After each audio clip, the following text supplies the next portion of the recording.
Yeah, I mean, it's obviously everyone that wants to play here, so great fan base, great guys on the team. Excited to get back. What have you improved since when you left and now that you've come back? Yeah, I think it's a lot of mental improvement. Dealing with some adversity here and there. Obviously, getting velocity up and work on some new pitches helped a lot in fall, and just ready to get back to compete. How about the start the staff has had? I talked to Jay about just 3 walks. What is Nate telling you guys that really kind of gets you dialed in, locked in to be competitive in the zone? Yeah, I mean, we work with Coach Yeski a lot on just attacking hitters. First pitch strike, 2 out of 3. Getting guys on or out in 3 pitches or less has been something key for me. I know each guy is working on something different, but really just attacking hitters. Yeah. Did the staff kind of give you some things to work on at JUCO or whatever else, maybe hoping that you would come back later? Rephrase that for me a little bit. Like when you wanted to transfer out, did they tell you things to work on, I guess, or stuff like that, and like an exit meeting that you wanted to improve on? You talking about my freshman year Yeah. here? I mean, honestly, it was just injury. Needed to get some innings in. JUCO's the best way to do that, and we obviously had a lot to work on. I was super young on getting back at experience and stuff like that. Yeah. Just on or out, not on base. You don't put anybody on base in 3 pitches. Yeah, I mean, it's obviously you don't want to put people on base, but it's just that attacking mentality, going straight at guys, preventing walks, and that's what you've seen so far, and that's what we'll keep doing. I don't know if there's something I didn't know about. Yeah. That approach. Have you seen the program change since you were last here? Yeah, man. I mean, you come in with these super high expectations. You got great guys. I mean, you're hanging around Dylan Cruz, and you see those same type of guys come in. It's just super, experienced guys that you have transfers. You got freshmen coming in throwing 100. I mean, it's just you don't see this a lot, and it's a place like LSU is just, you're super proud to be here, and I mean, the culture just kind of sticks around. Yeah. Jay, you heard Jay talk about the competitive nature of guys getting time on the field or on the mound or wherever, and kind of making everybody better, getting their best out of them because it's a tight roster, I guess, and there's competition and there's availability for that. I mean, as a guy that's looking to make his mark, how much does that motivate you and kind of keep you locked in? Yeah, I mean, it's great. I mean, the ultimate goal is the national championship. So having guys that can come in for one batter or 9 innings is huge. I think the staff has the absolute capability to do a plethora of things, and we're pretty stacked on that front. So we're ready. A lot of hype around this freshman class of pitchers. You were a freshman here at one point. Just how far along are guys like Cooper, Case, and William, and Yeah, man. I mean, you see a lot of maturity, and it's impressive. These guys just come in, and it's like you're part of the staff. I mean, it's super special. I know that guys have matured quickly, especially because of the competition, and I mean, they come out the gate ready. Mix in the bathroom so we can say nice things about him. But the kind of teammate that it takes, right? Like Jay was saying, kind of a skip approach. And you guys probably grew up on, those guys and hearing their stories with your seniors that had their moments, right? Like, is that what it takes to be successful at a place like LSU? Yeah, I mean, it takes what it takes. Guys, come in and sometimes you have an immediate impact, and sometimes you have to wait for your turn. And I mean, we've done a really good job of doing that and having the maturity to root for your guys while it's your turn to wait. And then when it is your time, just coming in and making that impact from the get go. And I'm pretty impressed with these guys. Yeah. You said you dealt with an injury your freshman year. Is that why you sat out as a redshirt that season? What were you dealing with? Yeah, I mean, going back and forth, one day it feels like you can pitch, and then obviously the competitive nature, you want to get in there, and then sometimes it's just not in your best interest to do that. So, dealing with that, trying to come back, and then, actually having an injury and then getting it addressed was something that I battled with, my freshman year.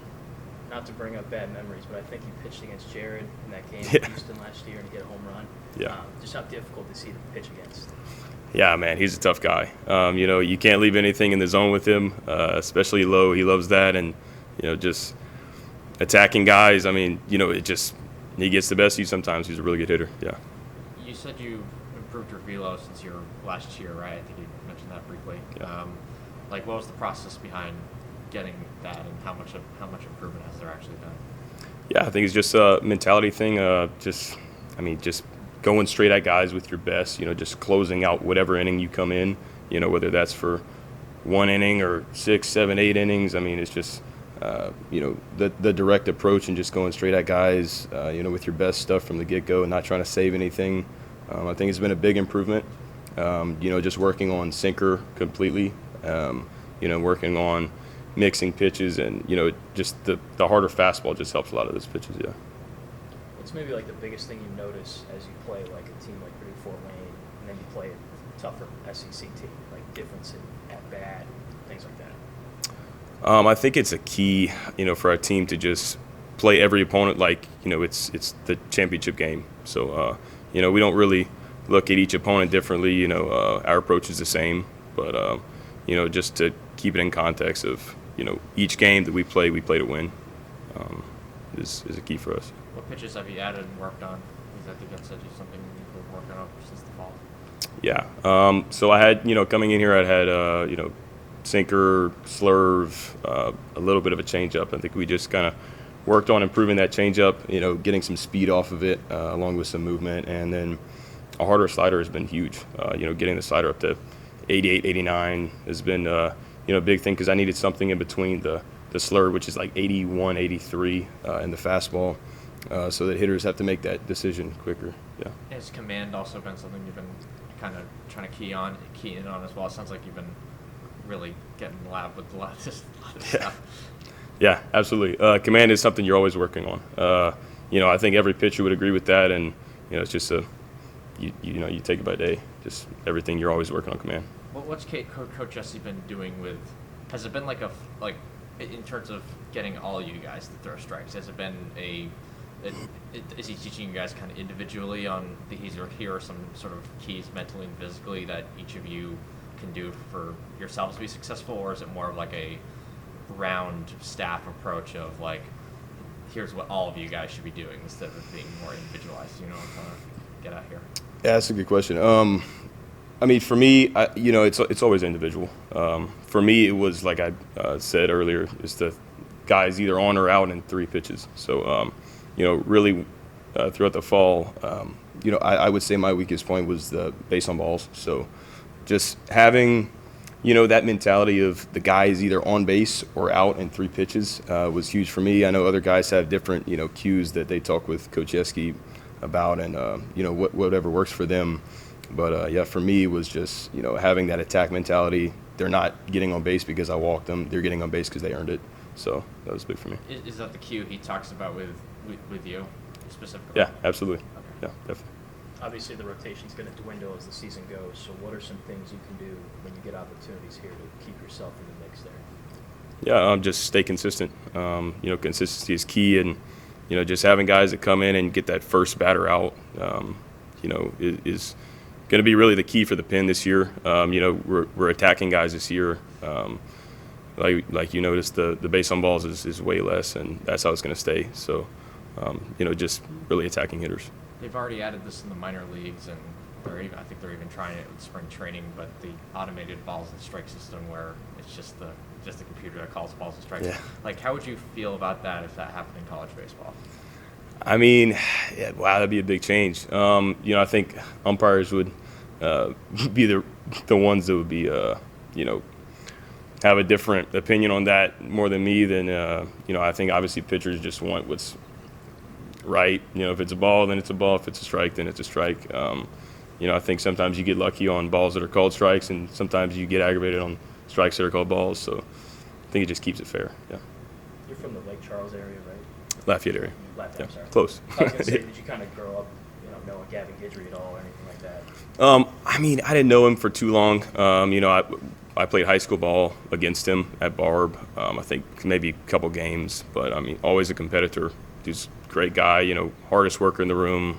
Just has that killer mentality. So, yeah, he's awesome. At this point where so many people are wanting to get on the mound and get those reps in, how do you not let that get in the way of your team and the mindset of we're all in this together, we all need to be getting better together? Yeah, that's a good question. We just, it's a certain group of guys that just always roots for each other. And I think that's the key, not wanting someone to fail so that you can get in, just wanting them to win because you have the ultimate goal in mind, like we're winning the national championship, So if they get in and they do bad, like that's not helping the ultimate goal. So, you're always wanting them to do their best and, your chance is going to come regardless. Yeah.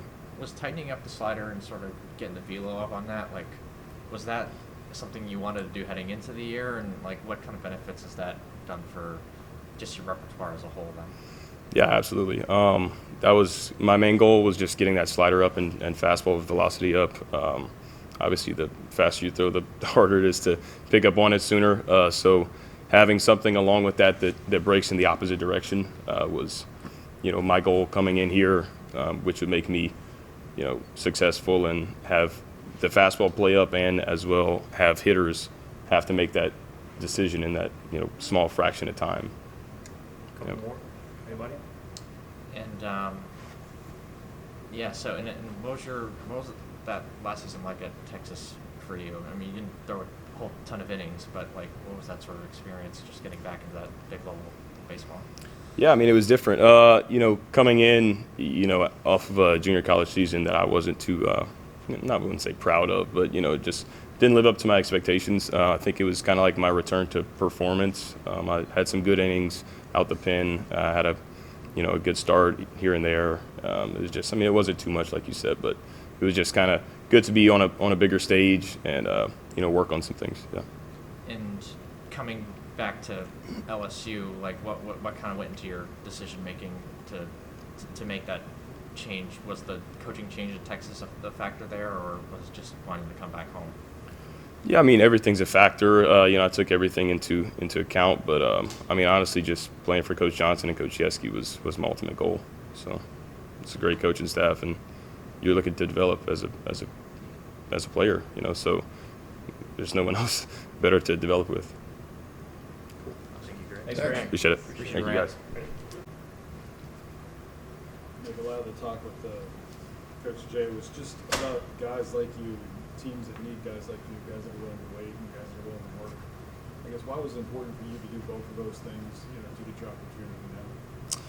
Yeah, I think something that's important here is just kind of the selfless piece, I think just trying to work hard and, improve as a player and also just to stay present too, how can I just be the best player I can right now and, help the team, help the guys around me. Really just, keeping that selfless piece and just trying to take advantage of, the resources we have here, the coaching staff, and also seeing, the guys like Dylan, Paul, guys who really put in the work and, trust the process. And, that was really inspiring for me. And just to kind of, keep the long run in mind and know that, you don't really make huge jumps as a player in short period of time. So just being able to show up every day and put in the work consistently, that's something I've always done as a player, and honestly what I just love to do, just to keep continually getting better every day. So Take a big step forward. Yep. Coach talked about a little bit about the medical situation you kind of went through last year. Could you kind of, if you're willing to, Yeah. sort of talk about what happened there? Absolutely, yeah. So we just got back from Arkansas April 1st, unfortunately, April Fool's Day. Woke up with a swollen left arm. Didn't think much of it. Came in here, just went about my day as usual, lifted, and then saw my trainers. I should have probably saw them before. But it was just, I didn't have any pain or anything like that, but I ended up going to the ER, got about every test done, and then found out that I had thoracic outlet syndrome. So it's pretty much where your first rib pinches your vein for me, and that led to a couple blood clots in my shoulder. One broke off and went to my lung, which caused a pulmonary embolism, which can be pretty serious. So spent 4 days in the ICU, had a couple procedures done, and then left after 4 days, and then went back in the next week. Got my first rib taken out, had a couple more procedures to help open that vein up, get blood flow back to my arm, and then I was put on blood thinners for 6 months. So kind of a long process, scary process, but something I'm very thankful for. I think you can kind of get caught up in the day-to-day and you don't realize how many, blessings and gifts you have. So, right now I'm just very thankful to be healthy again, and just, play with the abilities God's given me and really just enjoy where I'm at. So. Did you notice the missing rib? Which one was it? It's the first one. It's actually way up here, so pretty small. You wouldn't. I mean, it was like this big, I think. I tried to get it, but unfortunately I couldn't. So, but no, I don't really notice it. So very thankful for the medical team at Our Lady of the Lake. Dr. Davis, everyone. Just very thankful. So. So which of the trainers and who on the team sort of figured out that maybe you should check this out like now? Yeah, I think. I mean, Isaac and Bailey for sure helped. I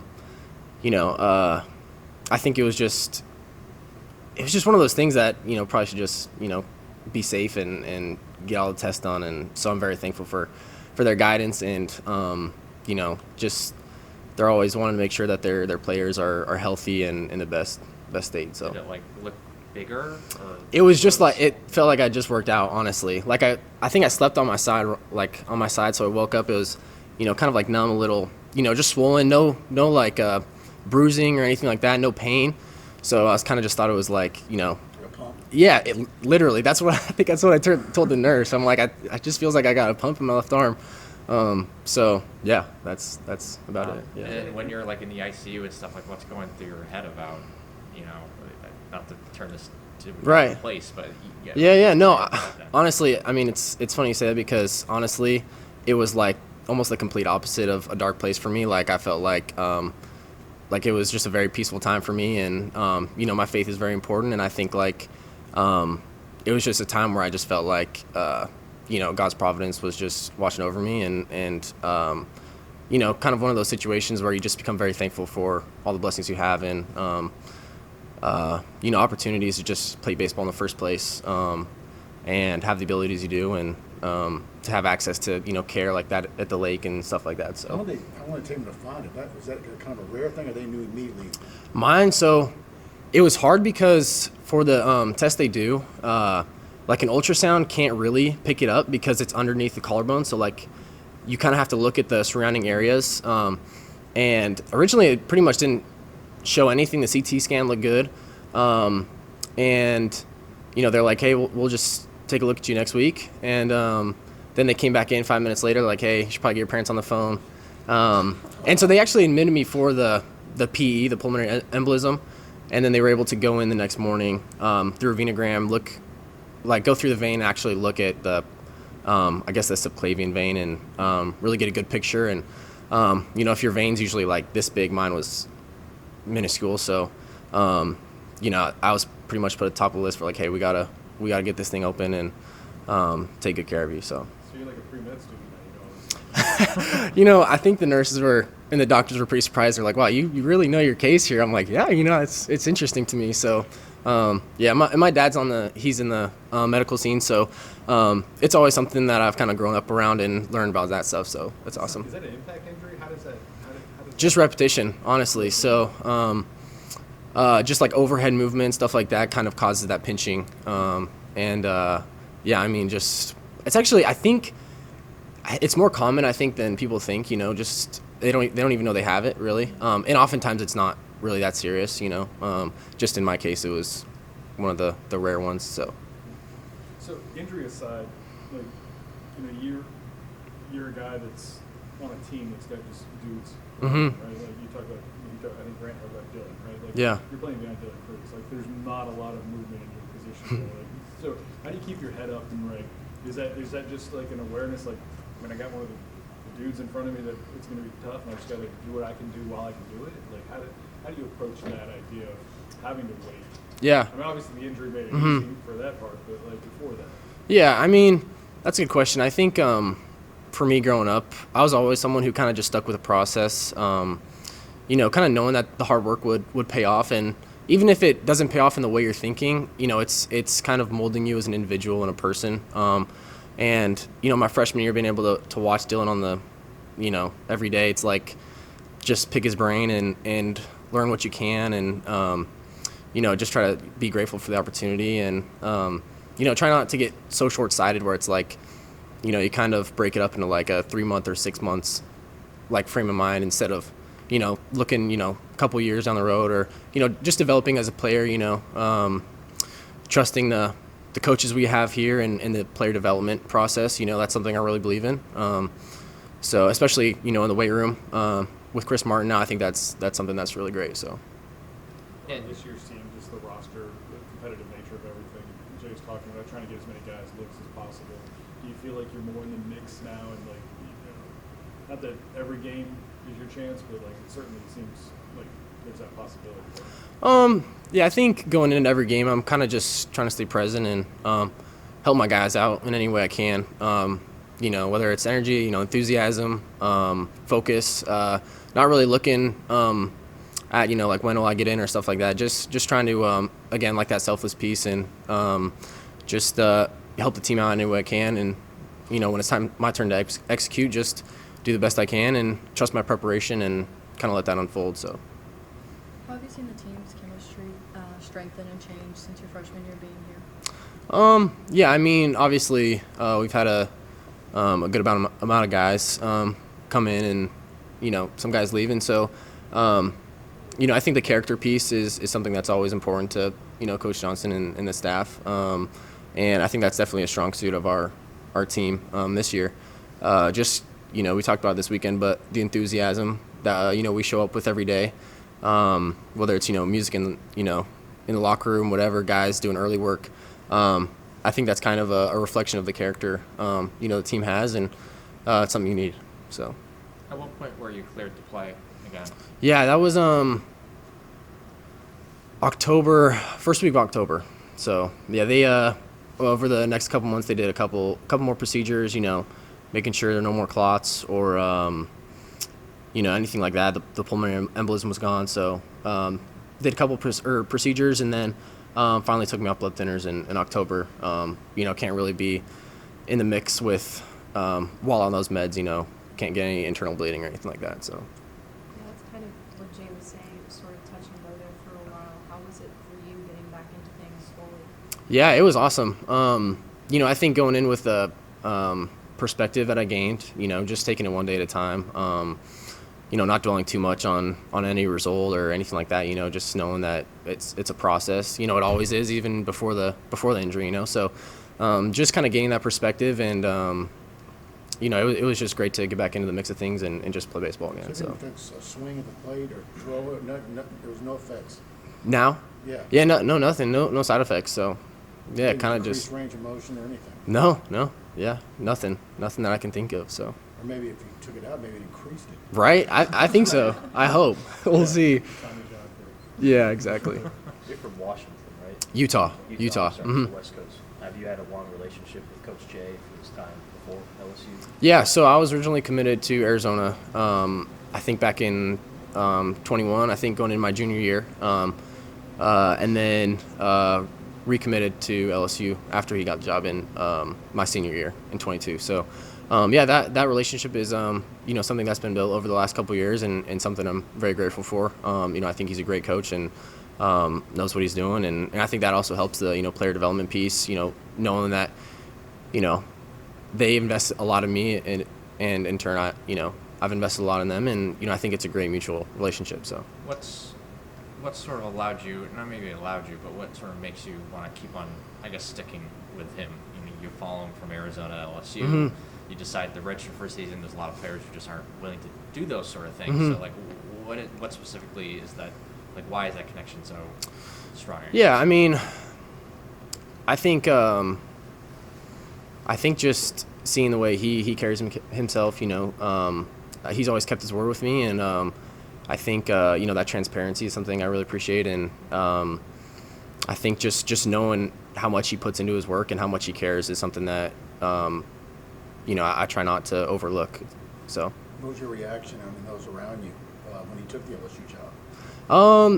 I mean, it was kind of like not a shock, but it was like, it was surprising. And I mean, I knew that he deserved the job and, there was no one better fit. So, just try to, take it a couple days and then reach out and, see what the plan was. So, yeah. Mom and Dad got to travel further. Yeah, pretty much. How about the job Chris is doing in the outfield? Speak to his coverage, and we've already seen some spectacular plays that he's making out there. Yeah. Appreciation, I guess, that you can feel for that, right? Yeah, he's a great player. I think his mental frame of mind and just being able to trust his abilities and play free, relax. I think that's something we all see. You kind of see his personality too on the field, whether he's smiling or competing. I think those are all strengths of his, and so it's something I can learn from. So yeah, I think just it's fun to see him out there. His range in the outfield and stuff like that. So We're only 4 games into this thing, but Jay's rolling over the roster a lot. So I guess if you're not in that starting lineup, it gives you the idea that you're probably going to see some time. I guess does that help, or from a player's perspective, does it help your approach to the game? And you talk about being the best teammate, but like being able to see the field and get to the field, does it help you maybe lock in for those first 3 innings where you're not necessarily starting? I think for me, just being able to treat every day the same, honestly. That's something I actually learned from Dugas, just a couple weeks ago or last week or something. That was a relationship I'm very grateful for too. My freshman year, he's got a lot of wisdom, and so just being able to learn from him. Obviously, faced a lot of adversity with injury too, and his strength was being able to prepare the same way every day, and really not differentiate between whether where he's at on the daily with the lineup or whatever. So really just taking each moment as it comes, knowing that whatever each game looks like, it doesn't really affect my preparation, my work, how I approach the game, and stuff like that. So Are you surprised at all that Derek's hit the ground running as a freshman? Or- no, I mean he's kind of a gamer. He loves baseball, and again, someone who just plays very free and loves to compete. So I'm not surprised that he's having success, and I'm excited to see what he does. So Devin Sheeran's kind of taken over the old Will Helmer's role for these games. What does he do that's a little bit different than Will, and what makes him the right fit for that role? Yeah, I'm not sure. He's got the Will Helmer's role. I don't know if anyone can fulfill that role. Honestly, Will was kind of one of one.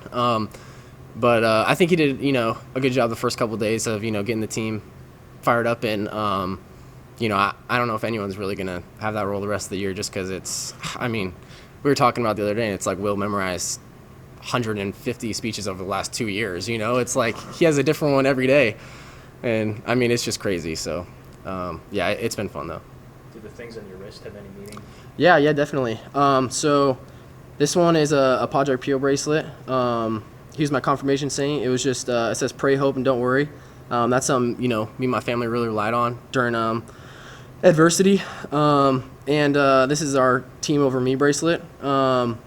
Just trying to keep that mindset always. And then this was a bracelet we got, from a fan, trying to raise awareness for ours. And our bracelet this year is tough and together. Just kind of the 2 things we can focus on daily, whether we're having success or, facing adversity. It's keeping a tough frame of mind, willing to execute our job and prepare for that, and, just trying to stay together and selfless. And then another bracelet I got from a coach I got at summer ball a couple years ago says I am second, just trying to, trust God's plan and, know that his plan is greater than mine. And then we got this at an event, I think last week, just a mental health event. So, yeah. All the players on the team get the team above me. Yeah, we get that every year. Mm-hmm. What does that kind of mean to you? It's pretty apparent this year, obviously. Yeah. I think just it means a lot, honestly, a lot of different things. I think something that helps all the players really with that mindset is just being able to take the pressure almost off themselves and refocus it on the team. If you try to focus on, your results or whatever it may be, your role, it kind of almost distracts you from, the main focus of competing every day and getting better, So I think that's mainly the focus for me. So you said your dad's in the medical field. What does he sort of do? Yeah. So he's a bioexecutive or biomedical executive, biotech executive. He started a company when I was young that did genetic testing for kids with autism and developmental delays. So he's a lot smarter than I am. Yeah, so that was something growing up, seeing how selfless he was. He never let his work really affect his character, and how much he prioritized family. That makes up a lot of my character today, and something I try to emulate. And I think that's kind of where the, whether it's selflessness or hard work, and just sticking with it, just knowing that, there's going to be ups and downs. And so. Is the medical field something that you're interested in moving forward? That's a good question. I don't know. I'm an international trade and finance major. So, my dad's also kind of in the business field, being a CEO. So, I don't think it's ever too late to, count out medical field or whatever route I choose. So So you can educate us on tariffs. not right now, probably not, but hopefully soon. Excuse me? International trade. Yes, sir. Mm-hmm. You ever cross paths with Daniel Dickinson over the years? I didn't actually. No, surprisingly, he went to UVU. Had my state tournament there actually my senior year. But no, never crossed paths with him, honestly. Had a couple buddies back home who did, but that's kind of about it. So. Are Utah and Washington big baseball hotbeds, or not so much recruiting wise? I think we definitely have some great players out there, some talent for sure. I think being a cold weather state, it kind of makes it hard to, play year round and really maybe go to, some of the other events that other kids do. So for me growing up, it was really just maximizing almost that off season, in the weight room, getting faster, stronger, stuff like that. So I think that's helped me become the player I am today. But it's different, with being inside a lot, and so you kind of have to just try to get out and play as much as you can. Ethan Fry spoke with us the other day, and he talked about how everything, even down to the way he swung, had to be changed because of the shoulder injury that he was dealing with. How much was that for actually affecting him last year as someone was on the team, obviously? You mean affecting him just as his everyday play, trying to get out there and play, how much that was affecting the shoulder? I'm not really sure, honestly, because I was gone for a month or a month and a half, so I think I missed out on a good bit, but I'm confident that Ethan handled that adversity well, and I don't think it really affected how he played or how he approached each day. I think so. He's a very mature person, and so I think he probably handled it well. Thank you. Yeah, Thanks, man. thank you guys.